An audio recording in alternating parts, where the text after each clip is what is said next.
I've played Nuzlocked many Pokemon games in ROM hacks, but Pokemon Vintage White is probably my favourite Pokemon game overall. That's right, more so than Emerald Kaizo by a long shot, Radical Red and even all the Driano games. This game is so unique and well developed, and is just beautiful for so many reasons. Pokemon Vintage White is amazing, and here's why. So strap yourselves in for a comprehensive video essay of sorts. I'm not going to do what most other bland video reviewers do, which is basically Google the game's features, repeat them verbatim and just say, it's good. No, I'm going to be delving deep into this game's features and gameplay, design decisions and compatibility for nuzlocking, and explain in detail what this game does better than other ROM hacks. The key comparisons I'll be making are to Pokemon Emerald Kaizo and Blaze Black and Volt White, but I'll also reference and compare other Driano games like Fire Red Omega and vanilla games. So with that established, let's actually get into this game.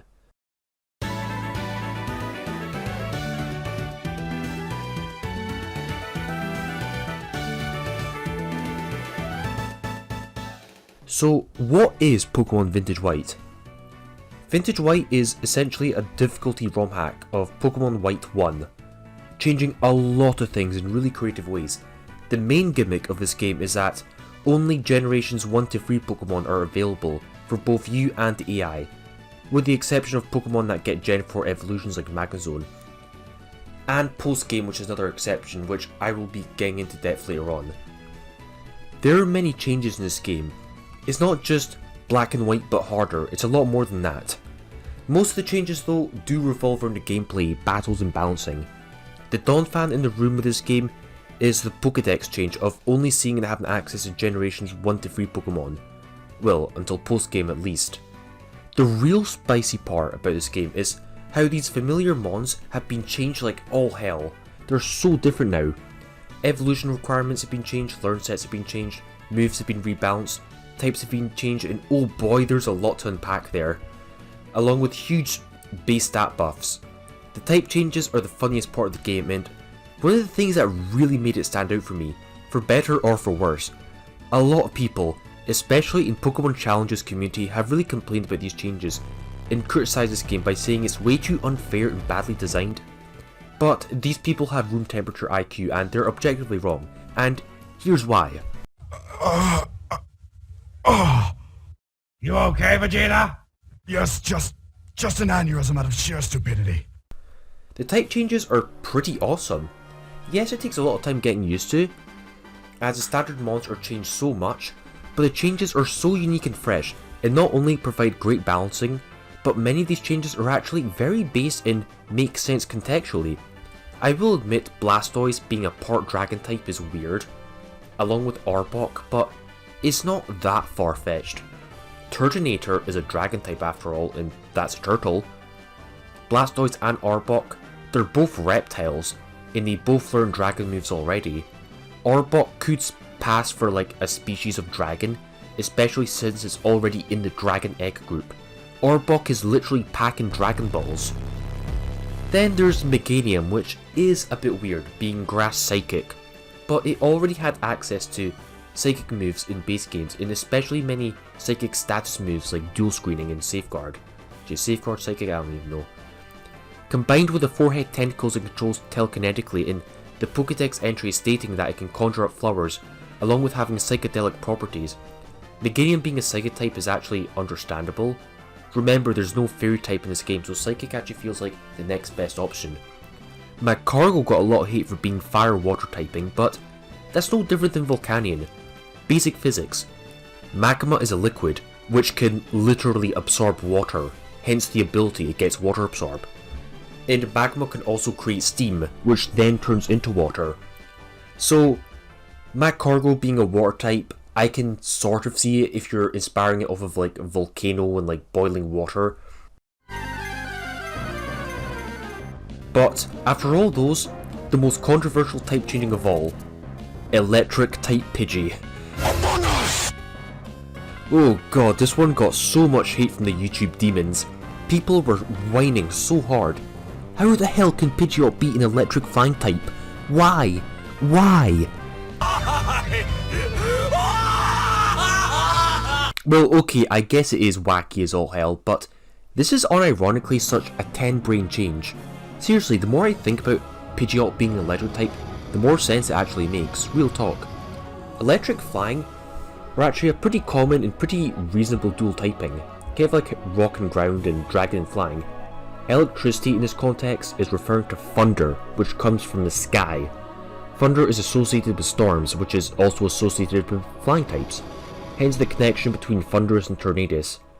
Hence Pidgeot having no guard, but also getting Hurricane and Thunder. To add to this, Pidgeot literally has yellow on it, like Zapdos, while also referencing how pigeons usually sit on power lines without being shocked.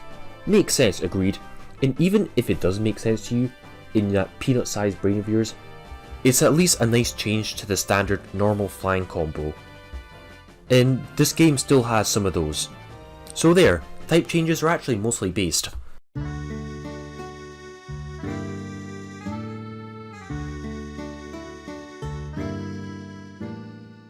This is one big change. Another big change is rebalancing, and boy, this game went ham from it. The game's Pokemon changes are even more noticeable than Radical Red's. Vindub's essentially a whole new metagame. The mons have been changed that much. In terms of power, the average viability of a Pokemon in this game is greatly increased, so almost every single mon is at least somewhat usable, with almost no exceptions. Base stats across the board have been massively overhauled, so the clear majority of final forms now have over 500 base stat total. Luvdisc, for example, now has 120 special attack and 115 speed. Victory Bell now has stats on par with Venusaur, and thank god, because for some reason ROM hacks in general just never buff Victory Bell despite it desperately needing it. But then you get some crazy stat changes, like the developer was smoking something when making it, like Fire Rock Solrock with 150 special attack, Sableye being flat out legendary tier, and Dugtrio being a ground fighting type with 152 attack? Amogus. What? There's no way that could be right! I can kinda see the fighting type in Dugtrio. It kinda refers to the memes that you see about Dugtrio's underground body secretly being jacked, but you just can't see it. I went from 0 to 100 real quick. He's so swole. Just look at my physique. So many gains. And one of my favourite changes is Kecleon getting a big stat buff, getting adaptability along with the normal ghost typing, which makes it really viable in this game.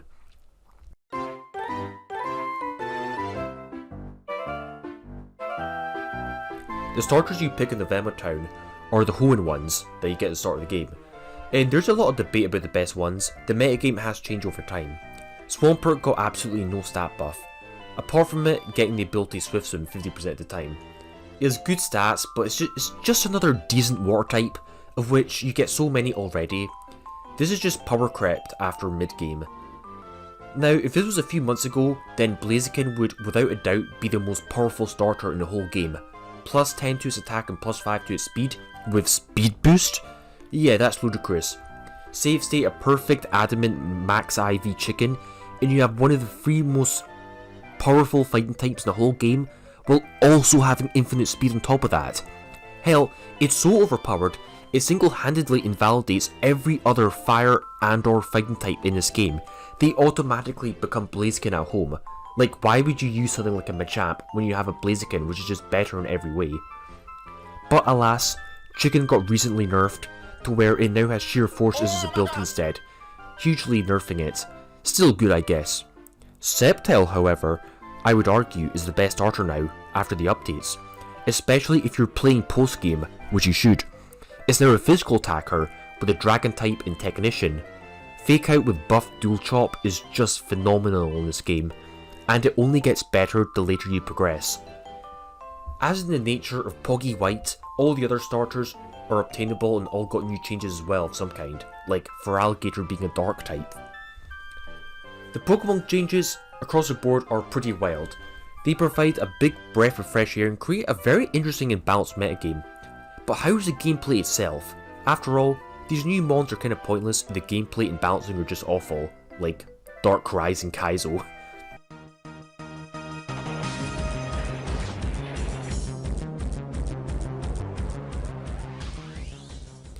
Well, this game doesn't screw around when it comes to difficulty.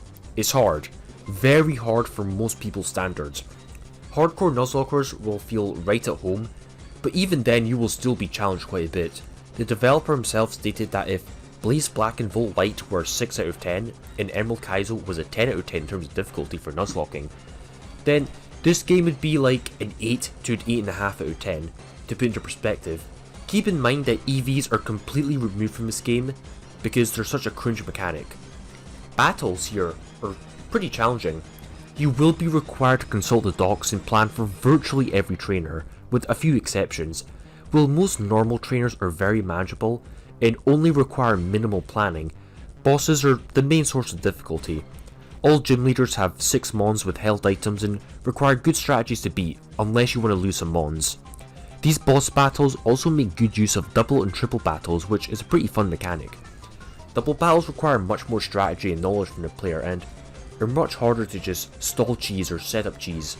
You need to play offensively and employ baiting strats, which are far more rewarding to do. Feels like you're actually trying to solve a puzzle, especially in triple battles. There's also tough weather teams to contend with, and yes, it's Gen 5 weather, so that's pretty fun.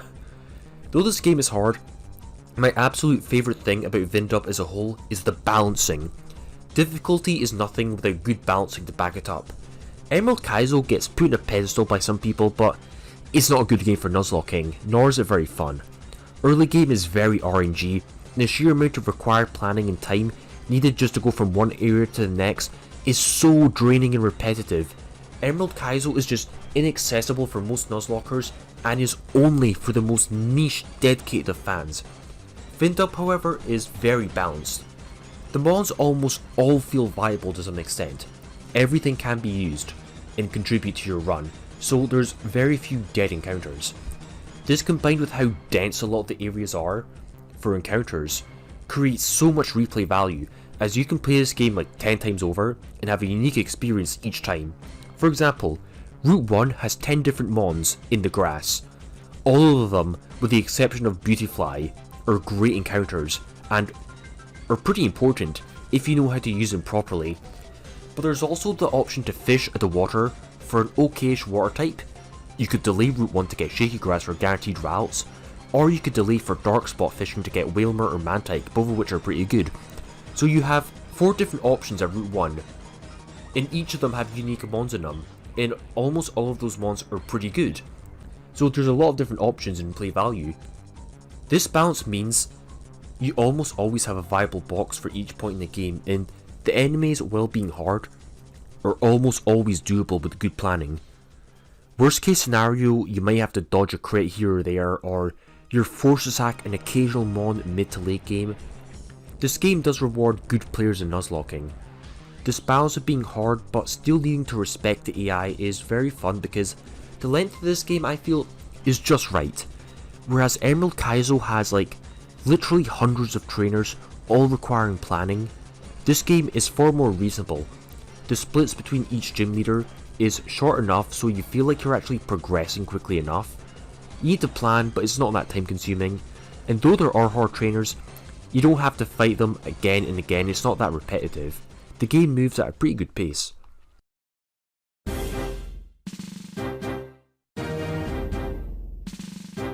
The main game culminates in a pretty hard but fun Elite 4 gauntlet. The level cap being raised to 100 at Victory Road is very nice, as you no longer have to care about XP management, and you can no longer over level your opponents, which is really good. And really, in Pokemon games in general, the Elite 4 in Champion should be having level 100 Pokemon anyways. Lore wise, they're supposed to be the strongest trainers after all.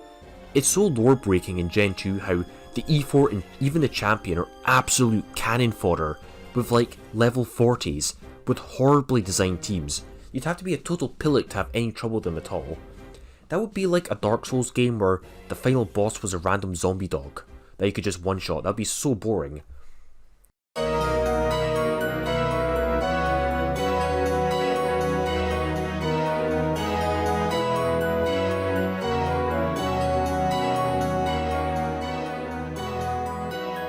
But now, after that, I want to talk about the post game, because it's the most underrated part of the game by far and really adds to the experience, yet for some reason nobody cares about it, which is really dogmatic thinking.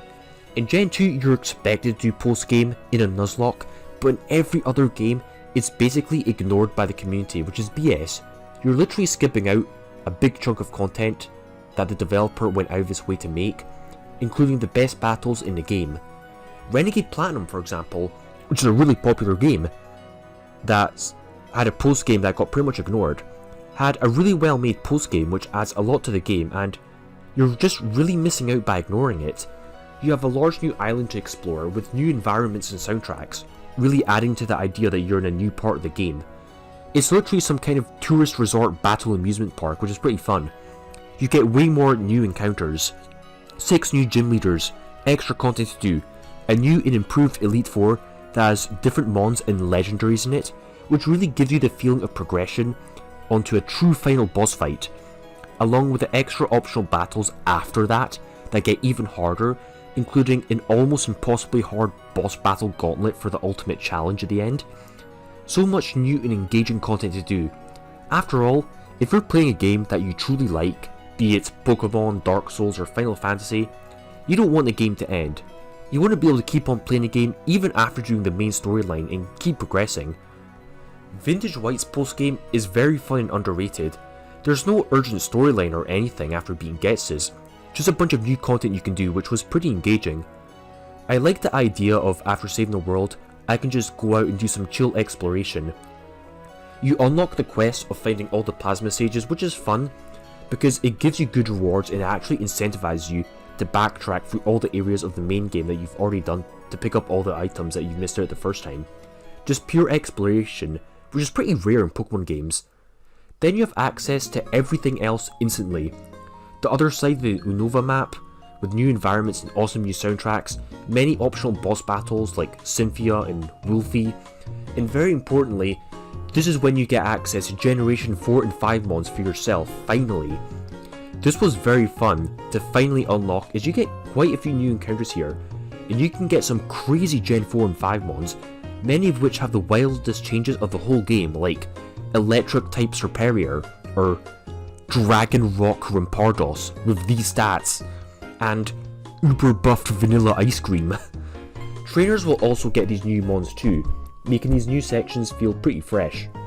All of this culminates in my absolute favourite part of this game.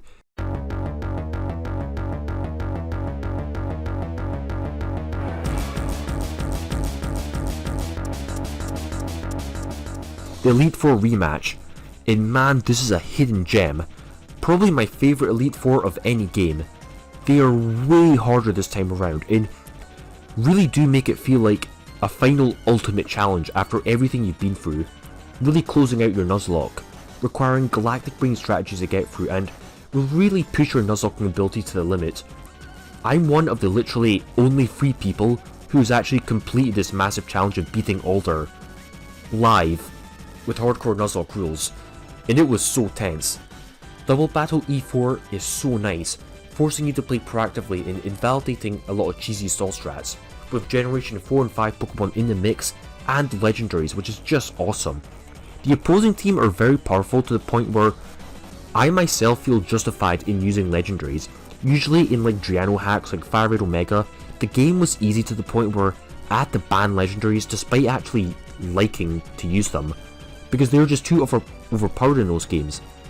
But in this game, Vintage White, I feel justified in using them because the opponents are that strong. It feels like it's putting me on an even playing field. You only get access to Thundurus and Rayquaza. Rayquaza is post-game, but the E4 and Champion all have a legendary mon of their own. Be prepared for Permersand Martial double battle with Sandstream Excadrill with Focus Sash. Damn.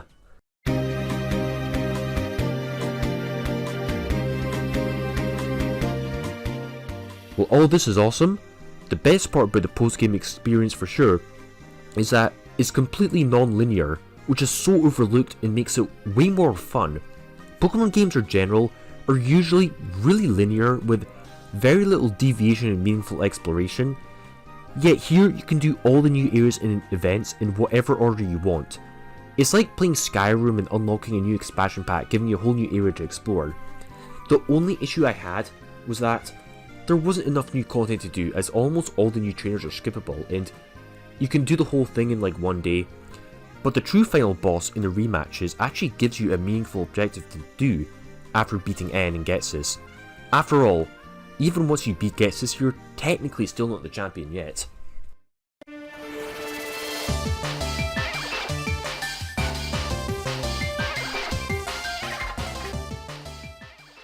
So hopefully now you understand why Vintage White is such a good ROM hack worth your time, especially if you're a nuzlocker. It's a great way to challenge yourself without being straight up unfair. There's a lot of content to do and many fun challenges to have, along with a huge amount of replay value which gives you a reason to come back again and again. Maybe go for new encounters and have a completely new experience. Of all the ROM hacks I've played, including Driano's, this is definitely top 3 for me at least. So what are you waiting for? Go play this if you haven't already. And yeah, I guess like, comment and subscribe and all that shit. More Vintage White content will be coming out soon, so stay tuned for that.